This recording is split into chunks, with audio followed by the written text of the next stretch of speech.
জান্নাতের মধ্যে 24 ঘন্টা জান্নাতি বান্দা যেখানেই থাকবে, যেখান দিয়েই থাকবে, তার চারদিকে তার পাশে ঝর্ণা ধারা বইতে থাকবে।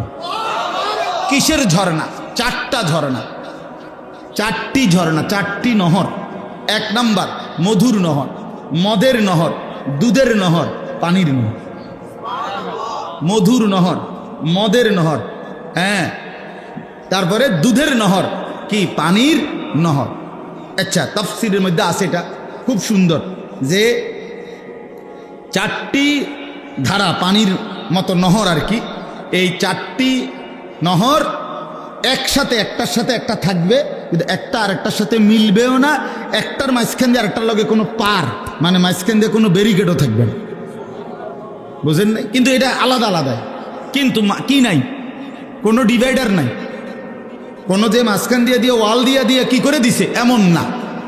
একসাথে, ওই যে সাগরের মধ্যে এরকম জায়গা আছে, একই সাথে এই পাশের পানি লোনা পানি, এই পাশের পানি কি পানি, মিঠা পানি, কিন্তু মাঝখান দিয়ে কি নাই, ব্যারিকেড, ব্যারিকেড নেই। এই 4টি নহর, দুধের নহর, মধুর নহর, মদের নহর, পানির নহর চলতে থাকবে, বইতে থাকবে পাশাপাশি, কিন্তু কোনো পার, কোনো আর, কোনো ব্যবধান থাকবে না। এলো 1। 2 নাম্বার হলো আল্লাহ তাআলা বলেন এই যে উয়ুন, এই 24 ঘন্টা ঝর্ণা ধারা থাকবে, 4টি নহর বইতে থাকবে। এটা কিরকম? মনে করেন আমি এখন চেয়ারে বসছি, তো এই 4টা ঝর্ণা ধারা ওইখানে, ওই চাচারা যেখানে বসছে ওইখানে, আপনার দরকার লাগলে ওইখান থেকে আনবেন না। জান্নাতেরটা এরকম না। বান্দা যদি খাটে থাকে, বিছানায় থাকে, হাঁটতে থাকে, বসতে থাকে, চলতে থাকে, ঘুরতে থাকে, যখন যেখানেই থাকবে তখনই ওই 4টা নহর তার পাশেই থাকবে। এইটা সিস্টেমটাই এটা, বুঝছেন নি আমার কথাটা? এবার ওরা যদি শুয়ে রয়েছে, ও আপনি হোতাতে উঠতে গিয়া মধু খাইবেন বা দুধ খাই, জি না, এনেই আছে, এটা এখানেই আছে। পানির নহরের মধ্যে 24 ঘন্টা জান্নাতের মাছ কিলবিল করবে।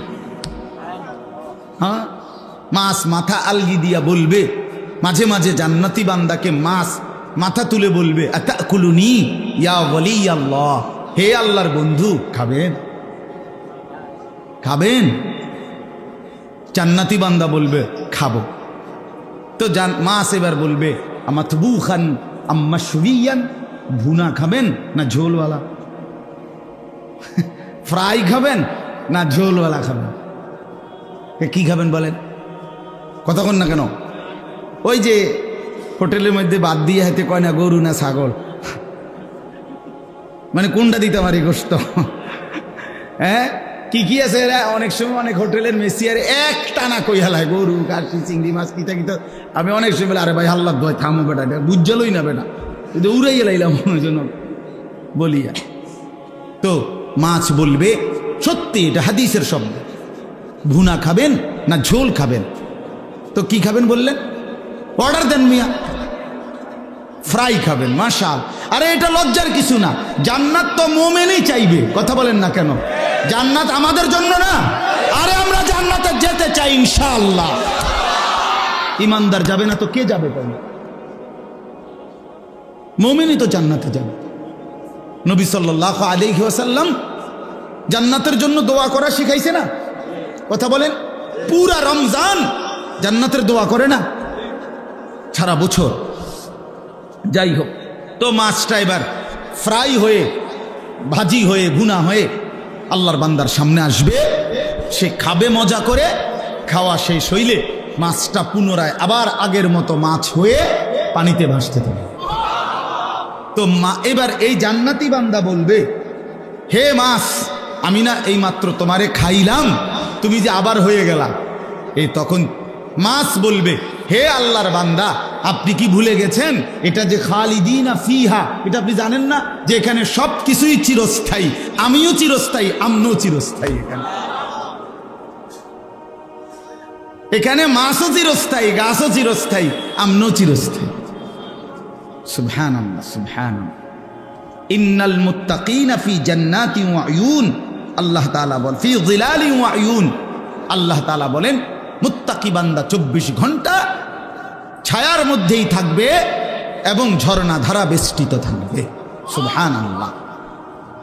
মানুষের পরিবর্তনের জন্য আন্তরিকতা জরুরি, আগ্রহ থাকতে হয়। আল্লাহর কোরআন মানুষের পরিবর্তনের জন্যই নাজিল হয়েছে। আল্লাহ তাআলা মানুষের হেদায়েত, মানুষের জিন্দিগি সাজাবার জন্যই কোরআন নাজিল করেছে।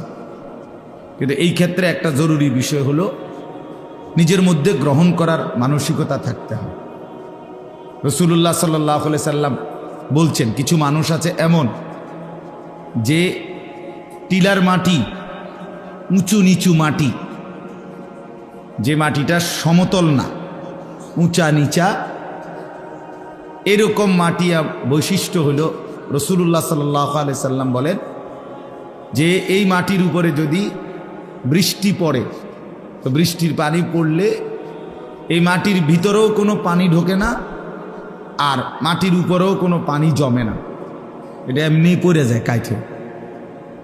তো ঠিক তেমনি ভাবে ভাই এটা বন্ধ নামান নামান এটা। তো ঠিক তেমনি ভাবে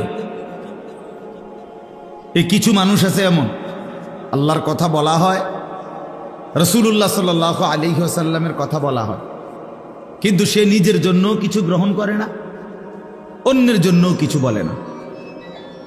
এতটাই অপদার্থ যে না নিজের কোনো উপকার করলো না মানুষের কোনো উপকার হলো। এই জন্য এমন না হওয়া। রাসূলুল্লাহ সাল্লাল্লাহু আলাইহি ওয়াসাল্লাম বলছেন, কোরআনুল কারীমের মধ্যে আছে, আল্লাহ তাআলা বলেন, ইয়া আইয়ুহাল্লাযীনা আমানু আলাইকুম আনফুসাকুম, হে ঈমানদারগণ, মুমিনগণ, তোমরা প্রত্যেকেই নিজেকে আঁকড়িয়ে ধরো, মানে নিজেকে গড়ে তোলো। সারা পৃথিবীর ফিকির জরুরি, মানুষের কল্যাণ, মানুষের পরিবর্তন, সমাজের পরিবর্তন, রাষ্ট্রের পরিবর্তন, দেশের পরিবর্তন, সবই দরকার, ঠিক আছে, সবই ঠিক, কিন্তু তার চাইতে বড় জরুরি হলো নিজের সংশোধন, নিজের আপাদমস্তক ঈমান ইসলামের রঙে গড়ে তোলা, নিজেকে পুরা গড়ে তোলা, এটা জরুরি। আলাইকুম আনফুসাকুম, সরাসরি কোরআনের আয়াত। লা ইয়াদুররুকুম মান দাল্লা ইযা ইহতাদাইতুম, আল্লাহ তাআলা বলেন, তোমরা যদি হেদায়েতের উপরে উঠে যাও, নিজেকে যদি গড়ে তোলো, এবার যেই কোনো গোমরা পথভ্রষ্ট ব্যক্তি পৃথিবীর কোনো প্রান্তে তোমারে আর পথ হারা করতে পারবে, কারণ তোমার কলিজার ভিতরে ঈমান বসে গেছে মজবুতের সাথে, তোমার চোখের সামনে আখিরাত ভাসতেছে, তুমি রাসূলুল্লাহ সাল্লাল্লাহু আলাইহি ওয়াসাল্লামের ভালোবাসা দিলের মধ্যে জমাইছো। এইবার অন্য কেউ যদি বলে, ভাই এই ডিজাইনটা, এই ফ্যাশনটা খুব সুন্দর, মুমিন বলবে, জি না, আমনের ফ্যাশন নিয়ে আমনে ঘাস কাটেন, আমনের ডিজাইন নিয়ে আমনে ঘাস কাটেন মিয়া। আমার রাসূল সাল্লাল্লাহু আলাইহি ওয়াসাল্লামের সুন্নাত যেটা, তরিকা যেটা, এটাই শ্রেষ্ঠ, এটাই সুন্দর, এটাই যৌক্তিক। সুবহানাল্লাহ। এই যে এটা কলিজার মধ্যে আগে বসাইতে হয়, এটা এমনি এত সহজ না, আমার জন্যও সহজ না, আপনার জন্যও সহজ না, এটা দিলের মধ্যে আগে বসাইতে হয়, দিলের মধ্যে বসাইতে হয়। আমরা কিতাবের মধ্যে পড়ছি, রাসূলুল্লাহ সাল্লাল্লাহু আলাইহি ওয়াসাল্লামের বিখ্যাত সাহাবী, আপনারা সবাই নাম জানেন, ইসলামের তৃতীয় খলিফা হযরত সাইয়্যিদুনা উসমান রাদিয়াল্লাহু তাআলা আনহু, নবীজি সাল্লাল্লাহু আলাইহি ওয়াসাল্লাম হুদাইবিয়ার সন্ধির সময় ৬ষ্ঠ হিজরিতে আল্লাহ নবী সাল্লাল্লাহু আলাইহি সাল্লাম মদিনা থেকে উমরার জন্য সাহাবীদের ১৪-১৫০০ সাহাবী নিয়ে উমরা আদায় করার জন্য মক্কা শরীফ রওনা দিছিলেন। কিন্তু মক্কা শরীফ ঢুকবার আগে হুদাইবিয়া নামক একটা জায়গায় বাধাপ্রাপ্ত হয়েছেন, আর ভিতরে যাইতে পারেন নাই। তো মক্কার কুরাইশ কাফেররা বাধা দিছে, তাদের সাথে কথাবার্তা বলার জন্য, সমঝোতা করার জন্য যে কি করা। তো এই সমঝোতা, কথাবার্তা, বিষয়টা নিয়ে পর্যালোচনা করা, এর জন্য আল্লাহ নবী সাল্লাল্লাহু আলাইহি ওয়াসাল্লাম হযরত উসমান রাদিয়াল্লাহু তাআলা আনহুকে পাঠাইছেন যে তুমি গিয়ে তাদের সাথে কথা বলো যে আমরা এইবার যুদ্ধ করতে আসি নাই, আমরা ইতিপূর্বে বদরের যুদ্ধ করছি, উহুদের যুদ্ধ করছি, খন্দকের যুদ্ধ করছি, ঠিক আছে, সবই করছি, তোমরাও করছো, আমরাও যুদ্ধ করছি, কিন্তু আজকে আমরা যুদ্ধ করতে আসিনি। আমরা আসছি আল্লাহর ঘর তাওয়াফ করব, সাফা মারওয়া সাই করব, মাথা মুন্ডন করব, খালাস। উমরা মানে 3-4 ঘন্টার কাজ। এতটুকু শেষ হইলে আমরা আবার আমগো পথে মদিনায় ফেরত যাব। আমরা কোনো প্রস্তুতিও নিয়ে আসি নাই, আমাদের সাথে যুদ্ধের কোনো সাজ সরঞ্জামও নাই। কাজে তোমরা আমগরে বাধা দিও না। এইটা বিস্তারিত বুঝাইয়া বলার জন্য প্রতিনিধি হিসাবে, দূত হিসাবে আল্লাহ নবী সাল্লাল্লাহু আলাইহি ওয়াসাল্লাম উসমান রাদিয়াল্লাহু তাআলা আনহুকে পাঠাইছে। তো উসমান রাদিয়াল্লাহু তাআলা আনহুকে পাঠাবার পরে উনি মক্কার কুরাইশদের সাথে কথা বলার জন্য আগে ওনার চাচাতো ভাই, উসমান রাদিয়াল্লাহু তাআলা আনহুর চাচাতো ভাই আবান ইবনে সাঈদ তার নাম, সে তখনও কুরাইশ, কাফের, ইসলাম গ্রহণ করে নাই, পরে উনিও কালেমা পড়ছে। তো এই আবান ইবনে সাঈদকে আগে খবর দিছে আলগা। তো সে আগাই আসছে, ওসমান রাদিয়াল্লাহু তাআলা আনহুকে রিসিভ করছে। তো হযরত ওসমান রাদিয়াল্লাহু তাআলা আনহু বলছেন, আমি রাসূলুল্লাহ সাল্লাল্লাহু আলাইহি সাল্লামের পক্ষ থেকে তোমাদের কুরাইশ নেতৃবৃন্দের সাথে কথা বলার জন্য আসছি, তুমি ব্যবস্থা করে দাও, মানে তুমি তাদেরকে একত্র করো, যেহেতু তুমিও তো লিডার, তো তুমি ডাকো, তা করে আমি কথা বলবো তাদের সাথে। দেখেন আমার যে উদ্দেশ্যটা বলা, আবান ইবনে সাঈদ সে তো কাফের, তো সে ওসমান রাদিয়াল্লাহু তাআলা আনহুর চেহারার দিকে তাকাইছে, উপরে নিচে তাকাইছে, তাকাইয়া দেখছে ওসমান রাদিয়াল্লাহু তাআলা আনহুর পরনের লুঙ্গি টাকনুর অনেক উপরে, গোড়ালির উপরে। আর কুরাইশদের নিয়ম ছিল, কাফেরদের, যিনি যত বড় নেতা সম্ভ্রান্ত তার লুঙ্গি টাকনুর ততটা নিচে ঝুলবে, যার কাপড় যত নিচে ঝোলে, যিনি যত বেশি রাস্তা পরিষ্কার করে তত বেশি উনি বড় নেতা, মানে কাপড়িটা যত হেঁচড়ায়। এই তুলনায় আবান ইবনে সাঈদ অবাক হয়ে গেছে এটা দেখা, বলতেছে, ওসমান তুমি যখন ইসলাম গ্রহণ করো নাই তখন তো তুমি আমাদের মক্কার কুরাইশদের মধ্যে অনেক সম্ভ্রান্ত নেতা ছিলা, অনেক সিনিয়র নেতা ছিলা। আজকে দেখো ইসলাম গ্রহণ করার কারণে তুমি তো মনে এখনো কোনো ওয়ার্ডের বা মেম্বরি পদও কোনো পাও না, বুঝলেন? তোমারে তো মনে কোনো ওয়ার্ড সভাপতিও বানাইছে না, কারণ তোমার লুঙ্গি যে দূরটা রয়েছে উপরের দিকে, এতে বুঝাই যায় সম্মানিত কোনো পদ তোমার নাই। মানে সে তো বুঝছে যে যদি বড় সিনিয়র কোনো পদ থাকতো ইসলামের মধ্যে ওসমানের, তো লুঙ্গি আরো নিচে থাকতো, বুঝেন নাই? তারা মর্যাদা নির্ধারণ করতো এর ভিত্তিতে। তো তিনি বললেন, আবান ইবনে সাঈদ ওসমান রাদিয়াল্লাহু তাআলা আনহুকে, তুমি দয়া করে কুরাইশদের সাথে কথা বলার আগেই এখনই তোমার লুঙ্গি টাকনুর নিচে নামায় নাও, তাহলে তারা তোমাকে সম্ভ্রান্ত নেতা হিসাবে সম্মান করে কথা বলবে। এই তখন আমরা স্পষ্ট কিতাবে পড়ছি, হযরত ওসমান রাদিয়াল্লাহু তাআলা আনহু আওয়াজ করে বলছে, লা ওয়াল্লাহি হাকাদা ইজারু সাহিবু নবিয়িনা মুহাম্মদ সাল্লাল্লাহু আলাইহি ওয়াসাল্লাম, অসম্ভব কথা, আমি এক সুতা লুঙ্গি নিচে নামাবো না, আল্লাহর কসম এমনটাই আমার প্রিয় বন্ধু, আমার সাথী, আমার রসুল মুহাম্মদ সাল্লাল্লাহু আলাইহি সাল্লামের লুঙ্গি মুবারক, তিনি এভাবেই পড়েন। অতএব তার চাইতে বড় সম্মানী ইজ্জতওয়ালা আর কেউ হইতে পারে। অতএব তোমার এই সমস্ত দুনিয়ার কাফের কুরাইশ বেঈমান নেতার সম্মানিত হওয়ার জন্যে আমি আমার লুঙ্গি এক সুতা নামাইতে পারি না।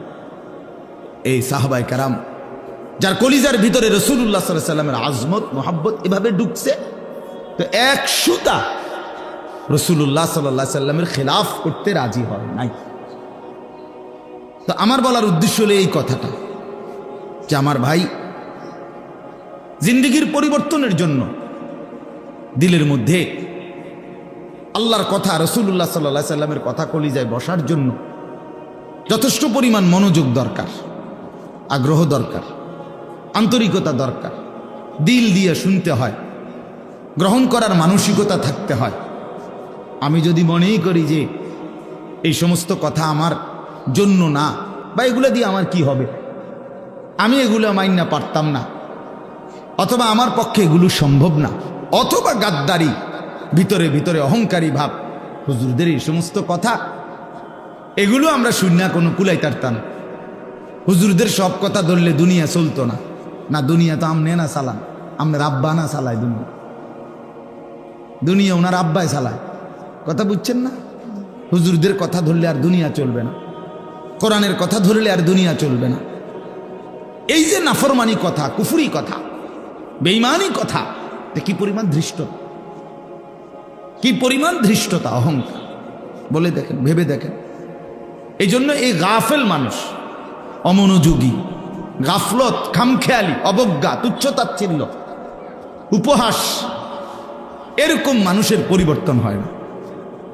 এটা জরুরি, আমি এই কথাটাই বলতে চাচ্ছি। কোরআন শরীফে আছে, নাফরমানকে যখন জাহান্নামে ফেলা হবে, ইজা উলকু ফিহা সামিউ লাহা শাহীকান ওয়া হিয়া তাফুর, জাহান্নামের আগুন ভীষণ গরমে যে টকবক করতেছে, এই প্রচন্ড গর্জন, সমুদ্রের গর্জনের চাইতেও জাহান্নামের আগুনের গরমের গর্জন ধ্বনি নাফরমান জাহান্নামী শুনতে পাবে। তাকাদু তামাইয়াজু মিনাল গাইজ, জাহান্নামী একটা নজর আগুনের দিকে তাকাইয়া দেখবে, রাগে ক্রোধে জাহান্নামের আগুন যেন ফাইটা যাইতেছে। হাদিসের মধ্যে আছে, জাহান্নামের আগুন যেন এক অংশ আরেক অংশরে আগুন, আরেক অংশ আগুনকে গিল্লা লাইতেছে, এত তীব্র গরম, প্রচন্ড আগুন। এই তীব্র আগুনের মধ্যে যখন জাহান্নামীকে ফেলবে আর ভীষণ চিৎকার করবে জাহান্নামী, তো ফেরেশতারা জিজ্ঞেস করবে, আলাম ইয়াতিকুম নাদির, এই বেঈমান চিল্লাও কেন, তোমার কাছে কি কেউ কোনোদিন এই জাহান্নামের ভয় দেখায় নাই? তখন সে স্বীকার করবে, ক্বালু বালা, প্রতিটা পাপী নাফরমান বলবে, হ্যাঁ আমার কাছে এসেছিল আল্লাহর পক্ষ থেকে ভয় প্রদর্শনকারী বান্দা। কত ইমাম, কত খতিব, কত আলেম, কত পীর, কত মাশায়েখ, কত আল্লাহর প্রিয় বান্দারা কেঁদে কেঁদে, ডেকে ডেকে, চোখের পানি ফেলে ফেলে আমারে আল্লাহর কথা মনে করাইছিল, আখেরাতের কথা বলছিল, কবর, হাসর, মিজান, ফুলসিরাত বলছিল, জান্নাত জাহান্নামের কথা বলছিল। ফাকাযযাবে না, আমি সবগুলোকে মিথ্যা মনে করছি। অকুলনা মা নাজ্জালাল্লাহু মিন শাই, আমি আরো বলছি অবজ্ঞা করে যে তোমরা মোল্লা মুন্সি যেগুলো বলো এগুলো আল্লাহ নাজিল করে নাই, পরে তোমরা বানায় বানায় বানায় বলার সময় এরকম অনেক মানুষের মানসিকতা। ও হুজুরা কইতে লাইলে কইতুর বাড়াইয়াও কর, হ্যাঁ মাইক ফাইলে কে না কয়। এই যে এই সমস্ত কথার কি অর্থ আছে বলে? তো সে বলবে, আমি মনে করছি, আমি আরো বলছি এগুলো আল্লাহ নাজিল করে নাই। ইন আনতুম ইল্লা ফি দালালিন কাবীর, এই দেখেন আরো জঘন্য কথা। এই নাফরমান বলবে, ফেরেশতা ভাই আমি আরো ওই বলনেওয়ালারে বলছি যে তুমি সুস্পষ্ট ভুলের মধ্যে আছো, যে আমারে আখিরাতের কথা বলছে আমি তারে বোকা বলছি, যে আমারে কবরের কথা মনে করাই দিছে আমি আরো বলছি তুমি বেটা বেউকুফ, বেটা স্বাদ, আহলাত, রং, তামাশা, ফুর্তি, আনন্দ কিছুই বুঝলা না, এই হুজুরের মতো গেল আরো সিদার মতো। বুঝেন নাই কথা? এই ইন আনতুম ইল্লা ফি দালালিন কাবীর ওয়া ক্বালু লাউ কুন্না নাসমাউ আও নাকিলু মা কুন্না ফি আসহাবিস সাঈর। এই সেদিন জাহান্নামী নাফরমান বলবে, হায় ফেরেশতা ভাই আমি যদি সামান্য পরিমাণ কথাও আল্লাহর কথা শুনতাম, আও নাকিলু আমি যদি একটু বুঝতাম শুনতাম, মা কুন্না ফি আসহাবিস সাঈর, তাহলে আজ আমি জাহান্নামী হতাম না। আমি ভুল করে ফেলছি,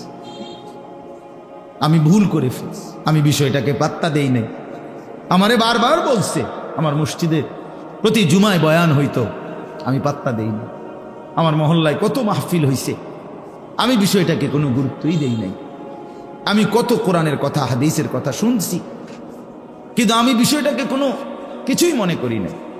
আমি যদি একটু গুরুত্ব দিতাম, একটু শুনতাম, আজ আমি জাহান্নামী হতাম না। ফাতারাফু বিদামবিহিম, আল্লাহ বলেন জাহান্নামী এভাবেই ফেরেশতার সামনে নিজের সমস্ত গুনাহ অপরাধের স্বীকৃতি দিবে, কিন্তু লাভ কি হবে?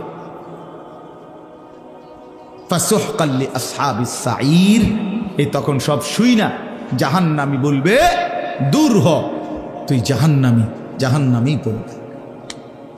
অর্থাৎ কোনো সহমর্মিতা দেখাবার সামান্য রকম কোনো সুযোগ ফেরেশতার কাছে নাই। থাকবে কি কোনো মনে করেন? কোনো সুযোগ।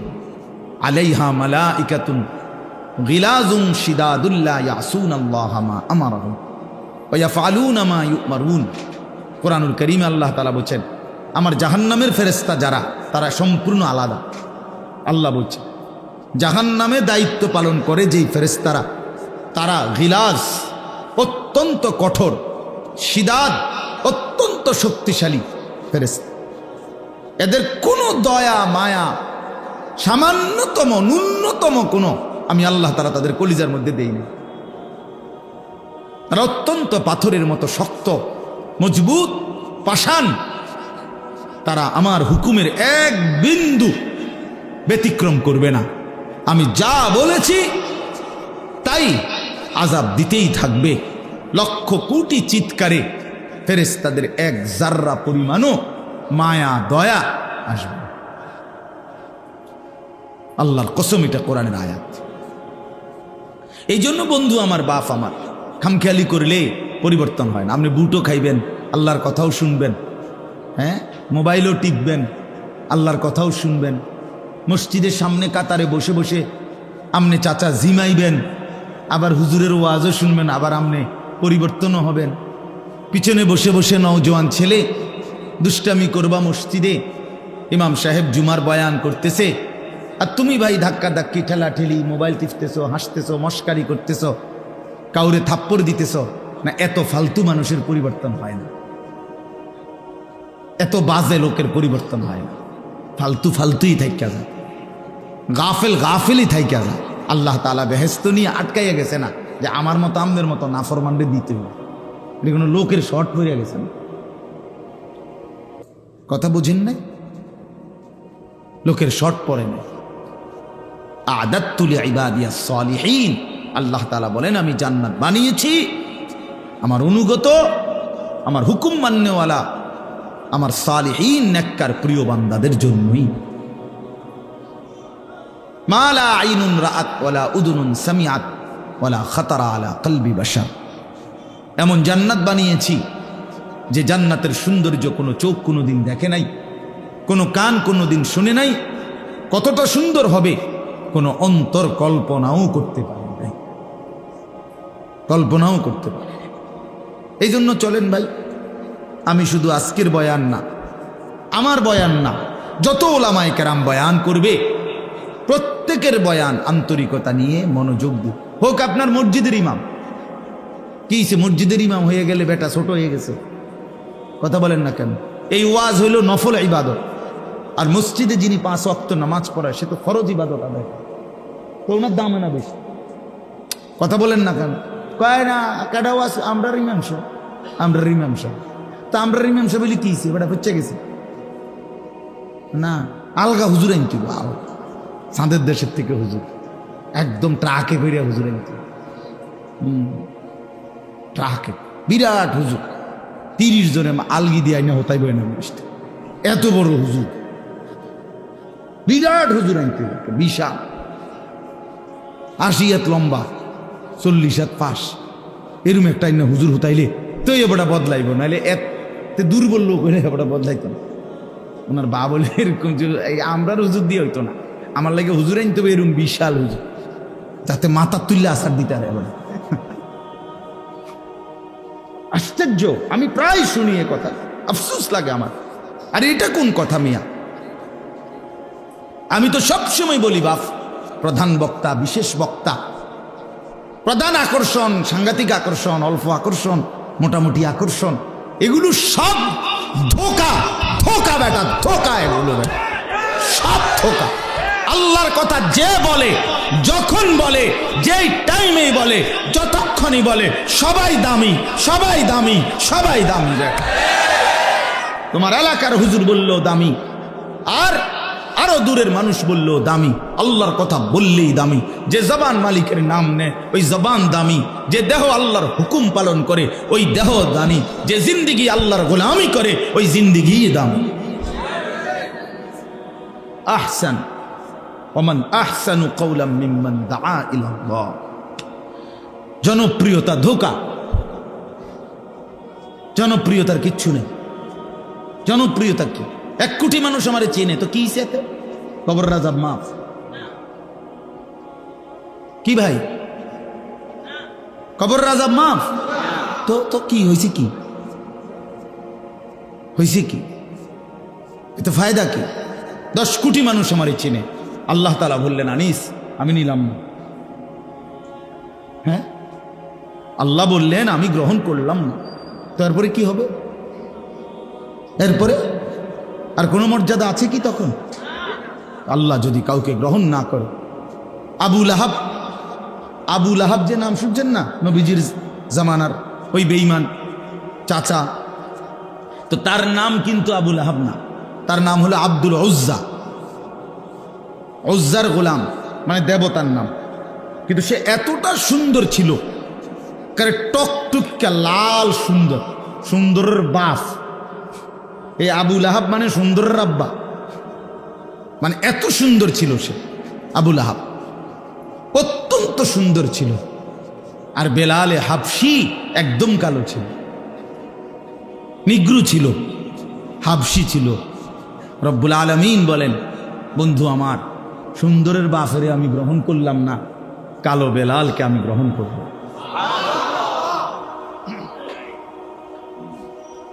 হ্যাঁ, ইন্না আকরামাকুম ইনদাল্লাহি আতকাকুম। রব্বুল আলামিন বলেন আমার কাছে সম্মানিত কেবলই সে আতকাকুম, নিজেকে গুনাহ থেকে শতভাগ বাঁচিয়ে রাখে, যে তাকওয়ার হক আদায় করে, যে নিজেকে মুত্তাকি বানায়, যে আমি আল্লাহর কাছে দামি সে। আল্লাহর নবী বলেন লা ফাদলা লি আরাবিন আলা আজামি ওয়ালা লি আসওয়াদ আলা আবিয়াদ। আল্লাহর নবী বলেন ওয়ালা লি আবিয়াদ আলা আসওয়াদ, কোন আরব দেশের মানুষের মর্যাদা নাই আলাদা অনারবের উপরে, কোন সাদা চামড়ার মানুষের মর্যাদা নাই কালো চেহারার উপরে। এটার কোনো মর্যাদার কিচ্ছু নেই। সাদাটা যার দান, কালোটা তারই দান। কথা বলেন না কেন? সাদা চামড়ার এই মানুষ বানিয়েছেন যিনি, কালো চামড়ার মানুষ বানিয়েছেন তিনি। আর তিনি বলছেন, সাদা চামড়াওয়ালারাও বলছেন আমি তোকে সবচেয়ে সুন্দর করে বানিয়েছি, কালো চামড়াওয়ালারাও বানিয়েছেন লাকাদ খালাকনাল ইনসানা ফি আহসানি তাকওয়িম, আমি তোকেও বানিয়েছি সবচেয়ে সুন্দর করে। আল্লাহ তাআলা বলেন না এই কথা? তো এইটা কি শুধু সুন্দর চেহারাওয়ালাদের জন্য বলছেন এটা? তাইলে কি বোঝা গেল? মালিকের সবটাই সুন্দর, সবটাই আল্লাহর দান। এই জন্য ভাই আমার, বন্ধু আমার, চলেন আজকে যে কয়জন বাবা বসছেন নওজোয়ান সাথীরা, শুরুতে এটাই বলতে চাইছিলাম, প্রত্যেকেই আলাদা আলাদা শুনবেন। আলাদা শুনলে ভালো, নিজের ফিকির করেন, ঠিক আছে? মানুষের ফিকিরও কইরেন, যাকে আল্লাহ যেদ্দুর হিম্মত দিছে। সাহস সবার হিম্মত এক না। আপনারা অনেক সময় বলেন না, যে কোনো বক্তারে, যে কোনো হুজুর রেই বা যে কোনো মানুষের, হ্যাঁ বলে না কেন, এই করে না কেন, আরে ভাই সবার হিম্মত একরকম না।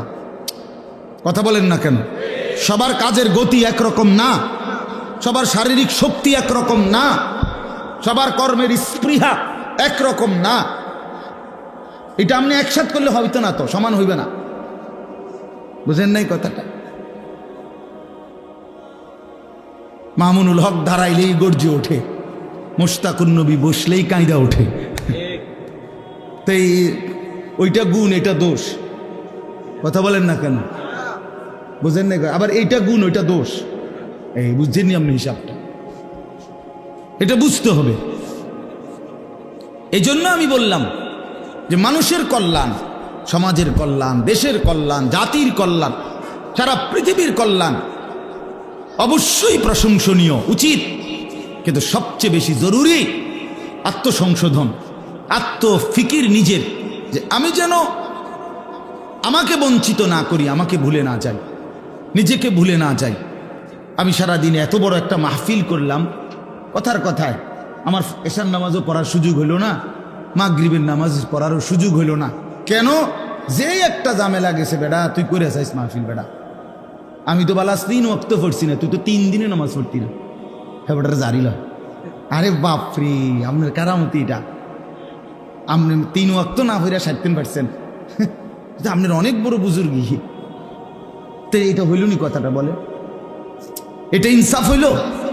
এই কথাটা আমি বুঝাই। নিজেকে ভুলা যাবে না, নিজেকে ভুলা যাবে। কোন নবীদের চাইতে মানুষের কল্যাণ, মানুষের জন্য ভাবনা আর কারো মধ্যে ছিল বেশি? কথা বলেন না? কিন্তু সেই প্রত্যেক নবী মানুষের কল্যাণে বিভোর ছিলেন, মানুষের কল্যাণে পাগল পারা ছিলেন। প্রতিটা মানুষ আল্লাহর দিকে ফিরে আসুক, দুয়ারে দুয়ারে দুয়ারে দুয়ারে প্রত্যেক নবী মানুষকে আল্লাহর দিকে ফেরাবার চেষ্টা করছেন। কিতাবের মধ্যে আছে প্রত্যেক নবী নিজ কওমের মাধ্যমে জুলুমের শিকার হয়েছেন, নির্যাতিত হয়েছেন, রক্ত ঝরিয়েছেন, বেহুশ হয়ে পড়েছিলেন। কিন্তু প্রত্যেক নবী তারপরেও শেষ দিন পর্যন্ত মানুষকে আল্লাহর দিকে ফিরাবার চেষ্টা করছেন। কিন্তু এরপরেও সকল নবী আলাদাভাবে নিজের জন্য ফিকির রাখছেন।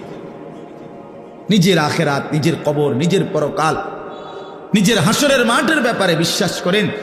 নবীরা আলাদাভাবে ফিকির রাখছেন।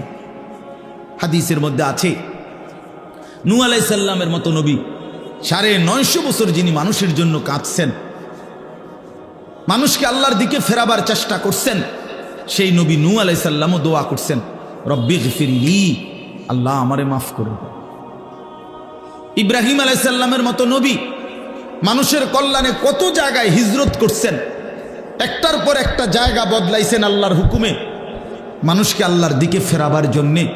কিন্তু সেই ইব্রাহিম আলাইহিস সালামও প্রতিনিয়ত দোয়া করতেন, রব্বি লা তুখজিনি ইয়াউমা ইউবাসুন, আল্লাহ কিয়ামতের কঠিন ময়দানে আমারে বেইজ্জতি করেন না। এই যে নিজের ফিকির করছে। আমাদের প্রিয় নবী সাল্লাল্লাহু আলাইহি সাল্লাম উম্মতের জন্য কি পরিমাণ ফিকির করছেন? কথা বলেন না, আপনারা বলেন না, কি পরিমাণ? তুলনা হবে? হ্যাঁ, রাসূলুল্লাহ সাল্লাল্লাহু আলাইহি সাল্লাম বলেন, আম্মা জান আয়েশা রাদিয়াল্লাহু তাআলা আনহাকে বলছেন, আয়েশা, আল্লাহর কসম, সোয়ালাক আম্বিয়াকে যত কষ্ট না দেওয়া হয়েছে, আমি একা মুহাম্মদকে তার চাইতে বেশি কষ্ট দেওয়া হয়েছে। আমি এই পরিমাণ কষ্ট পাইছি, এই পরিমাণ জুলুম আর নির্যাতন এই 23টা বছরে আমি সয়েছি। যিনি এত বেশি পরিমাণ উম্মতের জন্য কাঁদতেন, সারা রাত কাঁদতেন, সারা রাত কাঁদতেন, সারা রাত চোখের পানি ফেলতেন। আম্মা জান আয়েশা বলেন, আমি দেখতাম নবীজির দাড়ি মুবারক ভিজে যেত, চোখ মুবারক লাল হয়ে যেত, পা দুইটা তাওয়াররামাত কাদামাহু ফুলে ফুলে যাইত। আল্লাহ নবী সাল্লাল্লাহু আলাইহি সাল্লাম সারা রাত উম্মতের জন্য কাঁদতেন। এই নবী সাল্লাল্লাহু আলাইহি সাল্লাম তিনিও কিন্তু প্রতিদিন 5 ওয়াক্ত নামাজের পরে নবীজি সাল্লাল্লাহু আলাইহি সাল্লাম যে দোয়াগুলো পড়তেন, এর মধ্যে একটা দোয়া উল্লেখযোগ্য ছিল যেটা নবীজি নিয়মিত পড়তেন, সেটা হলো আল্লাহুম্মা হাসিবনি হিসাবান ইয়াসীরা। আপনারা ওলামাদেরকে জিজ্ঞেস করুন, নবী নিজে বলতেন, আল্লাহ আপনি আমার দুনিয়াতে অনেক মর্যাদা দিছেন, আমি জানি আখিরাতেও আপনি আমার জন্য অনেক মর্যাদা নির্ধারণ করেছেন, কিন্তু সব কিছুর পরেও আমি জানি আমি আপনার কলজার টুকরা বন্ধু, মাহবুব, হাবিব, সবই ঠিক আছে, এরপরেও আমার ভয় লাগে মাওলা, হাসরের ময়দানের কথা মনে হইলেই আমার ভয় লাগে। এই জন্য নবী নিজে বলতেন, আল্লাহ আমি মুহাম্মদের হিসাব আপনি সহজ করে দিন। আপনি কেডা